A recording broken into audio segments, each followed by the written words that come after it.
welcome to Storytime with Miss Katina. I'm Miss Katina and I am so excited to read with you tonight.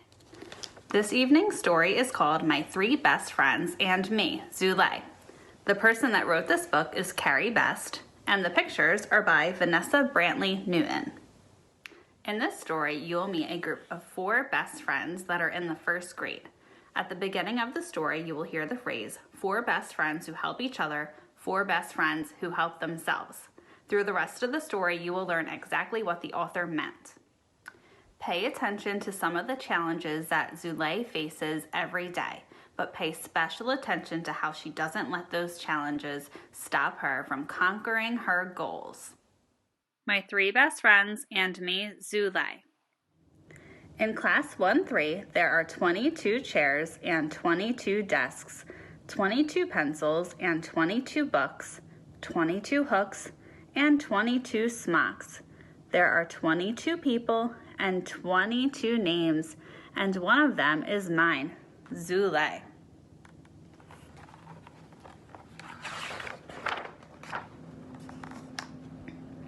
We come to school in our uniform blues, by bus, by car, or by our mamas, like me. Our blouses ironed, our hair shampooed, 4 best friends who help each other, 4 best friends who help themselves. Maya, Nancy, Zulay, and Shing.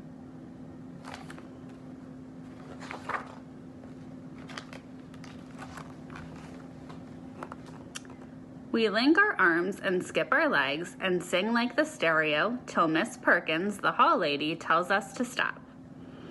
You have new perfume, I say, and she says back, Zulay doesn't miss a thing, which makes me smile and show my tooth. My tooth that's loose from eating those carrots that I washed and scraped by myself. It's time for school, Nancy says, and sure enough, when the shoe shuffling stops, we all line up for 2-arm hugs from our teacher, Miss Seeger, who leads us to our door. Good morning, everyone, she says. Then her key clicks the lock for class to begin.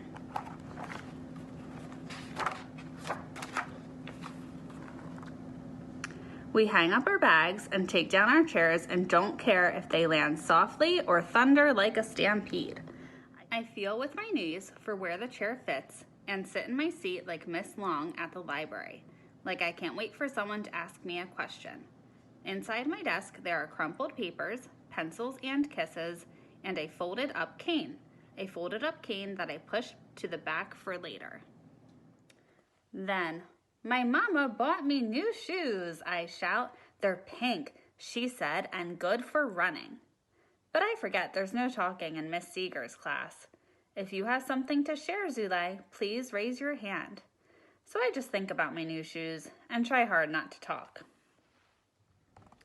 Miss Seeger says, this morning we'll do shapes and numbers and lots of really good writing. Some of you will get help with math and some of you will read with me. Then Miss Turner will work with Zulay while the rest of us go to the gym. And after lunch, there will be a big surprise. I don't like when I hear my name sticking out there by itself. If no one else has to have Miss Turner, then why do I? But I don't say the way I feel. I might stick out even more, like a car alarm in the night waking everybody up. Now it's time for shapes. What's a pyramid? I go and touch it, all 5 sides, before I draw one at my desk. Up and down, and right and left. I hold the pencil with one hand and follow the pencil point with 2 fingers of my other hand. How's this, I ask, and Maya says, a teeny bit crooked. So I try to draw it straight like my cane, my folded up cane that's waiting for me in my desk. Then we do numbers, and Maya says, huh? So I explain the columns of 10s and 1s until she understands.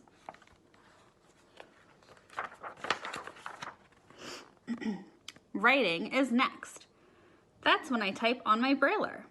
One day I'll run and the wind will push me and the sun will shine and I'll feel like a bird who opens her wings and flies, only I'll fly with my feet. Today is Shing's turn to type her name on my machine. The dots feel like goosebumps, she whispers. And I laugh. That's how I read, I say. I see with my fingers. Reading used to be hard before my hands learned the way. So was climbing a tree and swimming. Because in the beginning, all I did was fall and sink and not want to do it like I don't want to do that cane. You'll learn the cane too, Miss Turner told me, but she never said it would be a cinch. I know she's here now.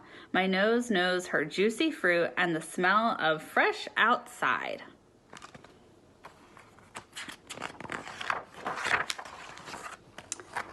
First, Miss Turner has me feel the cane after I take it out of my desk. That folding, holding, colding cane.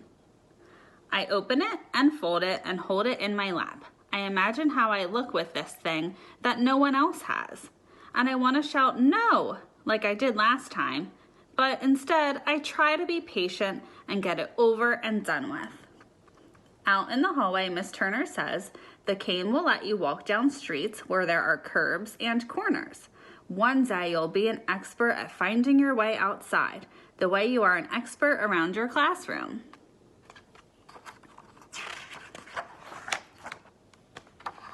Then we practice together in the big outside, with no walls or desks or friends, side to side, side to side. Let the cane touch things first. You have to learn to trust it, says Miss Turner, with her juicy, fruity smell.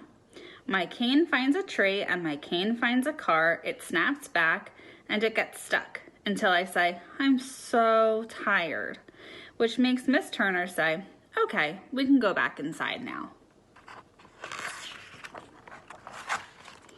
I am happy to put the cane away, but Nancy wants to try it out. No, I shout, and put it back at the back of my desk for tomorrow.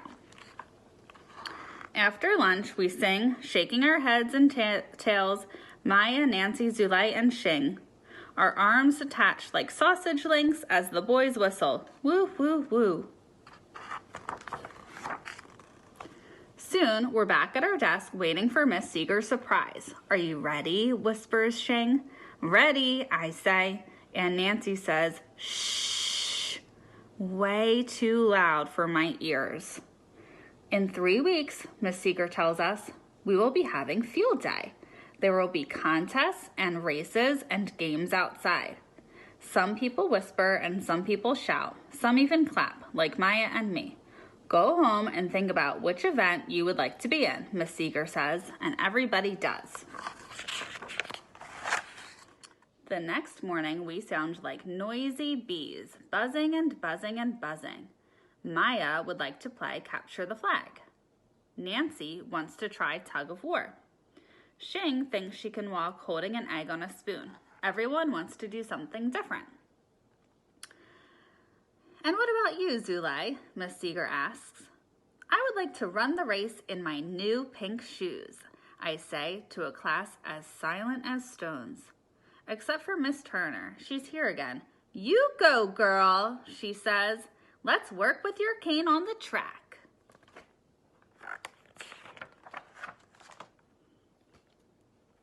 Then she takes me to the wide outside. The cane jabs and pokes and snaps.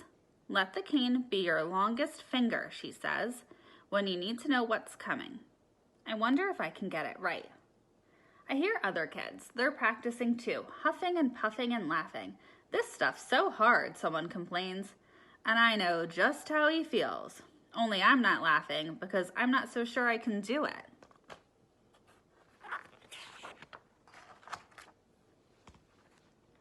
A few days later, I surprise myself. I get from my classroom to the track all by myself, walking with the cane. Now you're cooking, Miss Turner says, and I believe that I really am. Then she gives me a stick of her juicy fruit gum, and I give her a kiss of my chocolate. It's time to practice that running, she says. We try our best to glue our arms, running ourselves as one, but Miss Turner and I get all mixed up with our knees and our legs and our feet. Then one day, after so many days, we finally get it right. Miss Turner and me, our legs and our feet, all know how fast we can go. On field day, everyone is bubbling. I hear mamas and papas and cameras clicking. Friends are here with their yays. My event is the very last, and I know it is just about time to start. Miss Turner and I stand at the top of the track, so ready to run the race. The smooth, round track that I know like my hands. The track that I know like my feet. Run, Zulay, run! My friends all shout the way I shouted for them. Maya, Nancy, Zulay, and Shing. 4 best friends who help each other. 4 best friends who help themselves.